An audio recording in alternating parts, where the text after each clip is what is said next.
दोस्तों, travel with Shreya में आप सबका फिर से स्वागत है। दोस्तों, आज संभाजी नगर में हमारा दूसरा दिन है। इस वीडियो के पहले वीडियो में मैंने आपको बताया था कृष्णेश्वर मंदिर हम कैसे दर्शन कर सकते हैं और कृष्णेश्वर मंदिर में जो नया रूल्स है वो क्या है। तो दोस्तों, आज हम जाएंगे इलोरा केव घूमने। बचपन में हम सभी ने हिस्ट्री बुक में इलोरा के बारे में पढ़ा था। तब से हम सभी के मन में एक ही इच्छा है कि एक बार ज़रूर हम इलोरा जाएं। तो फाइनली दोस्तों, आज मैं इलोरा केव्स के दर्शन करने जा ही रही हूँ। संभाजी नगर पर स्थित Ellora caves UNESCO world heritage के अंदर एक हिस्टोरिकल लैंडमार्क है। इलोरा पे टोटल 34 केव्स है, जो कि 2 किलोमीटर से ज़्यादा एरिया लेके है। इलोरा के इन गुफाओं में हिंदू, बौद्ध और जैन इन तीनों धर्म की कलाकृतियाँ विशेष तौर से देखा जाता है।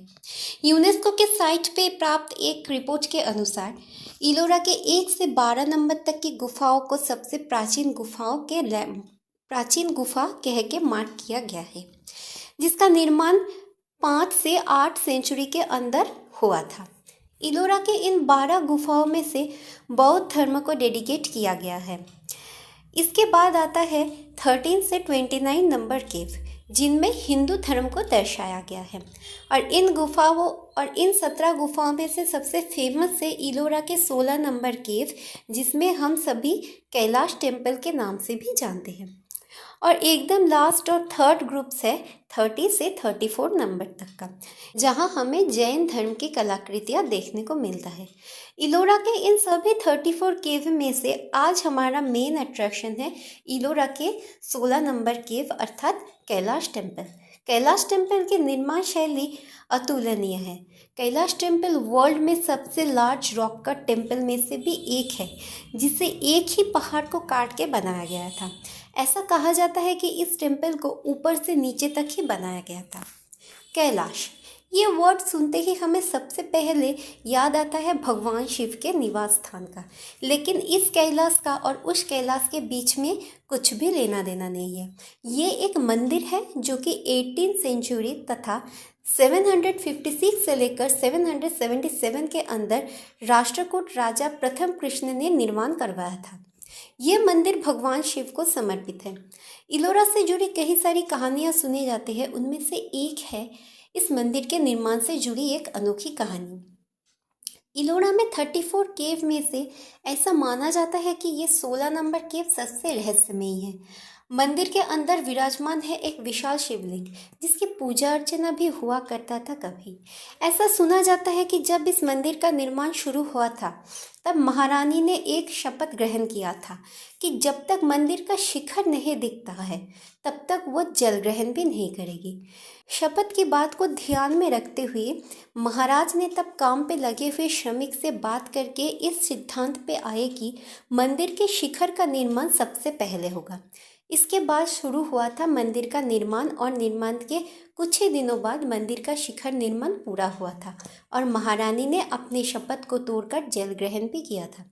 जनरली कोई भी कंस्ट्रक्शन नीचे से ऊपर तक किया जाता है, लेकिन कैलाश टेम्पल को कम्प्लीटली इसके ऑपोजिट तरीके से बनाया गया था। इस टेम्पल को कम्प्लीटली एक हिल को काट के बनाया गया था।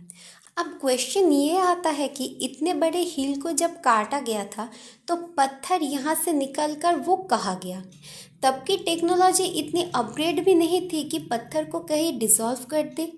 और सवाल ये रहता है कि पत्थर गए तो आखिर गए कहाँ? जैसा कि आप देख सकते हैं, मंदिर के सीलिंग के ऊपर एक शिवजी का नटराज मूर्ति बनाया गया है। इस मूर्ति की आप जिस डायरेक्शन से भी देखेंगे, आपको ऐसा लगेगा कि ये नटराज मूर्ति आप ही को देख रहा है। जैसा कि आप देख सकते हैं, इसका जो 4 साइड्स है, मैं आपको 4 साइड से ही दिखा रहा हूँ। ऐसा लगेगा कि ये इस नटराज का मूर्ति का जो फेस है, आप जिस डायरेक्शन से भी देख रहे हैं, ये फेस आप ही की ओर देख रहा है। पता नहीं मेरे कैमरे में कितना ये मूर्ति कैद हुआ कि कितना मैं आपको दिखा पा रही हूँ कि जो लोग इलोरा आएंगे, आप इस कैलाश टेम्पल को ज़रूर विज़िट कीजिएगा और इसके ऊपर लगे हुए ये जो शिवजी का मूर्ति है, ये आप ज़रूर देखिएगा। मुझसे जितना हो सके मैं आपको दिखाने की कोशिश कर रहा हूँ। ऐसा बताया जाता है कि ये शिवजी का जो मूर्ति है, ये एक 3D मूर्ति है। वर्तमान में हम 3D देखते हैं, लेकिन इस मूर्ति को देख के ऐसा लगा कि 3D का जो प्रचलन है वो बहुत पहले ही हो गया था। पूरा कैलाश मंदिर को अगर आप ध्यान से देखेंगे तो आपको मंदिर में रामायण, महाभारत, भगवान विष्णु के 10 अवतार के साथ साथ पुराणों से जुड़ी एक बहुत सारी मूर्तियाँ आपको देखने के लिए मिलेंगी। दोस्तों देखिए, ये जो मंदिर है इसका जो स्ट्रक्चर है, आप नीचे से अगर ध्यान से देखेंगे तो नीचे यहाँ देखिए कुछ हाथी बने हुए हैं। ये हाथी अभी टूट गए हैं, टूट नहीं बल्कि इन्हें जब मुस्लिम शासन हुआ करता था इसे तोड़ा गया है। ये जो हाथी आप नीचे देख रहे हैं, ऐसा लगेगा कि दूर से देख के मंदिर का जो कंस्ट्रक्शन है, जो डायरेक्शन है, ऐसा लगेगा कि ये एक रथ है। इसको देख के कुछ ऐसा माइंड में आता है कि ये मंदिर टेम्पल एक रथ जैसा है और ये रथ हाथी के ऊपर बिठाया गया है। ये टेम्पल जो है, हाथिया को देखिए, हाथी के जो मुंह है पूरा बाहर की तरफ है। ऐसा लग रहा है कि हाथी के पीठ के ऊपर इसको बिठाया गया है और हाथिया इसे लेके जा रहे हैं। ये जो हाथिया है, ये रथ के जो पहिए होते हैं वो कुछ पहिए की तरह लग रहा है। मंदिर को ध्यान से देखने पर हमें कुछ ऐसा ही लगता है कि जैसे ये एक रथ है और इस रथ को हाथी खींच के लेके जा रहे हैं। दोस्तों, इलोरा बहुत सारे एरिया को कवर अप करके है।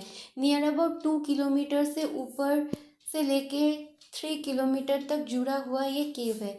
तो पूरा केव देखने का तो पॉसिबल ही नहीं है, तो कोई सवाल ही नहीं उठता। तो ये 16 नंबर केव देखने के बाद हम जाएंगे बौद्ध गुफा की तरफ। ये है दोस्तों, हम बौद्ध गुफा की तरफ जा रहे हैं और पास में ये जो आप देख रहे हैं, ये केव नंबर 1 से 12 का रास्ता इधर से जाता है। ये बौद्ध धर्म को डेडिकेट किया गया है। ये ऐसा कहा जाता है कि यहाँ सब बुद्धिस्ट मॉन्क्स रहते थे।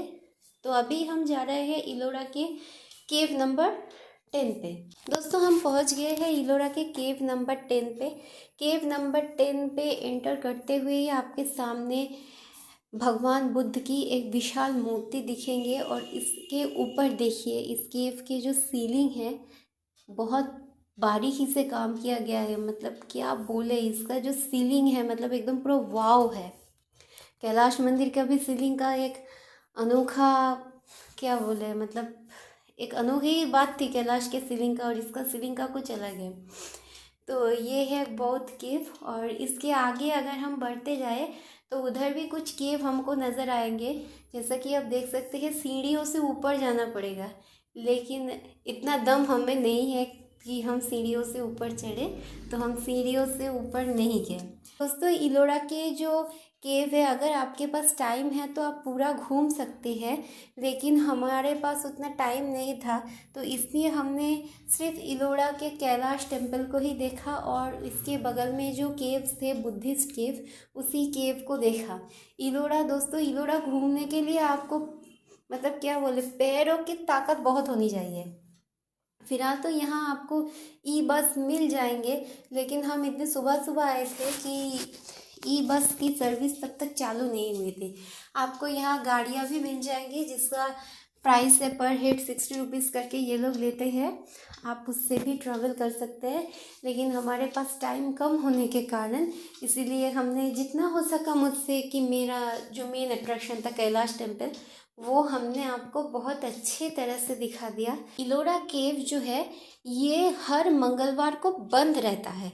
तो जो लोग भी इलोरा देखने के लिए प्लान बना रहे हैं तो इस बात को ध्यान में रखिए कि आपके जो डेज है इनमें कहीं मंगलवार ना आ जाए। अगर मंगलवार आ गया तो इलोरा केव यहाँ बंद रहता है।